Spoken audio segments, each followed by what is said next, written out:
Well, good morning and welcome to this morning's reflection. As we continue to look at what it means to walk the path of mature discipleship. Our adult years constitute the longest period of our lives. And it's during this time that we wrestle with so much. Crises of every kind come to us during our adult years, and they come and they find us. Crises that we may never have expected and never have planned for. But in terms of growing in maturity and discipleship, these crises enter our lives not just as challenges to us to retain our balance and our stability, but they come to us especially as invitations to stretch our hearts and our minds into deeper understanding, into deeper compassion, deeper generosity, and deeper maturity. And so we're going to be looking at 6 of these invitations. And the first one is Christ on the road to Emmaus. The disciples were walking toward Emmaus and they were deeply discouraged. Their once firm faith had been shattered. But they are walking with Jesus, and yet they are unable to recognize him. And in some ways, the situation that we find ourselves in today as Christians can feel the same. We might find ourselves walking on the road to Emmaus, discouraged. Our youthful faith crucified. Talking with Christ, yet unable to recognize him. So these men are walking away from Jerusalem towards Emmaus. They are walking away from Jerusalem toward Emmaus. Jerusalem for Luke represents 3 things: the faith dream of the disciples, the church, and the place of the crucifixion. Emmaus, on the other hand, represents a place of escape, a place of worldly consolation. And so in symbol, Luke is telling us this: the 2 disciples in this story are walking away from their faith dream, away from the church, and away from the place where Christ has been humiliated. And they are walking toward a place of human consolation. And in many ways that too is our temptation. When our world of faith and values collapses, we too face the same temptations. But the disciples never get to Emmaus, because Jesus appears to them on the road and he listens to their discouragement. And by restructuring their imagination and consequently their faith, he has them returning to their faith dream, returning to their church on that same day, with the humiliation of the crucifixion now part of their understanding.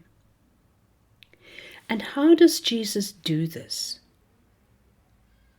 The exchange of conversation, as Luke records it, is rich in symbol, and it gives us some clues.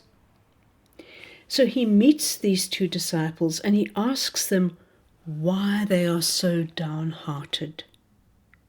And one of them answers by telling Jesus that he, Jesus, must be the only person in the whole world who is ignorant of what has just happened. The crucifixion, has he not heard about it? But Jesus plays naive, and he has them explain to him their interpretation of the crucifixion.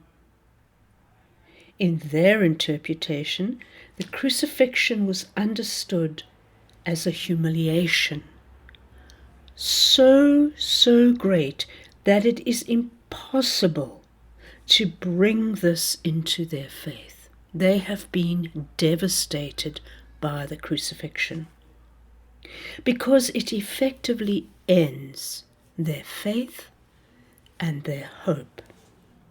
And of course, this is Luke's central point in the story, in our journey of discipleship. We will, any number of times, have to undergo a certain dynamic of crucifixion and resurrection in our faith.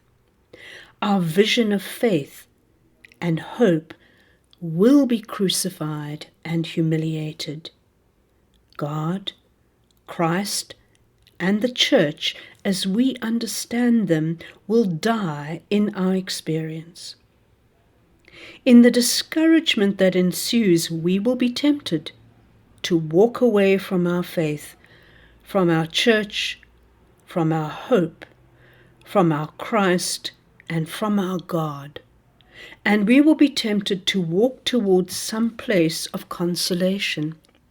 But somewhere on that road, Christ will appear in a new guise, and we will be unable to initially recognize him. Eventually, however, that encounter will restructure our imagination and our faith so that we will see Christ in a new way, and that recognition will turn us away from the place of consolation, from the Emmaus of our lives, and send us back to our dream of faith and our church. Send us back to our Jerusalem. The key in all of this is our ability or inability to recognize Christ when he meets us on the road. Why did the original disciples not recognize him? The disciples did not recognize Jesus because, given their mindset, it was impossible for them to see Christ in one who had been so humiliated in the crucifixion. Dying in this way made him, in their faith eyes, the excluded one, the one outside of God's blessing. Their faith had trained their eyes to see and to recognize only a Christ who fit their understanding and their imagination. A crucified Jesus did not fit into that understanding, and thus was unrecognizable to them, even as he was talking to them. This is an experience that we will all undergo at various times of our lives. For all of us, there will come times when everything that is precious to us religiously will be crucified, and we will find ourselves discouraged, shattered, and tempted to walk towards some place of consolation. God, Christ, and the church will still be very much alive in our lives, but we will not be able to recognize them because our eyes and hearts will have been trained to see God, Christ, and the church only in the way that they were integrated into our lives before the crisis beset us.